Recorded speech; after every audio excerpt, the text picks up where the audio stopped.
Welcome back mga kakuryente. Pagpapala ng Diyos ay sumainyo. Meron tayo ditong aircon couple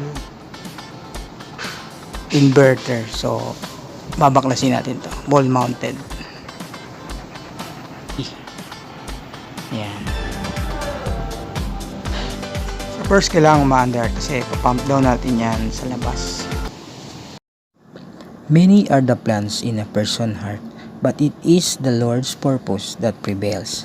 Proverbs 19:21. Magandang Bible verse mga kakuryente. Marami man tayong mga binaplano at gusto sa ating buhay. Nakakaranas tayo ng mga kabiguan sa buhay. Minsan, ang plano natin na gusto natin ay hindi natutupad. Gawin man natin ang best natin. Kung hindi ito ang kalooban ng Diyos para sa atin, ay hindi ito magtatagumpay. Matuto tayong magtiis at maghintay pagkat may nakahandang mas best na ibibigay sa atin ng Panginoong Diyos ayon sa kanyang kalooban. Amen. So ayan, mag-start na tayo mag-pump down. So ang amperahe natin ay 7.8.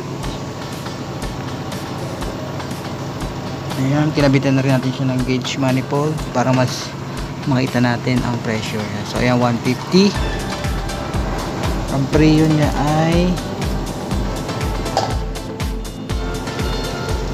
yan, 4108. So tamang-tama lang ang pressure niya. So ayan, maganda rin ang lamig. Ito ang suction, ito ang discharge. So dapat mas malamig ang suction kaysa sa discharge. Hindi mo malalaman kung maganda ang takbo ng compressor. So ayan, first bubuksan natin tong valve niya.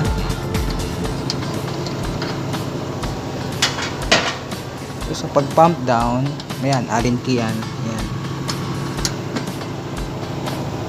Una nating papatayin ang discharge. Ayan.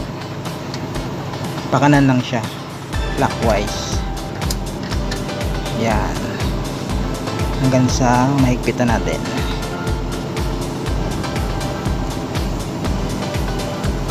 Ayan.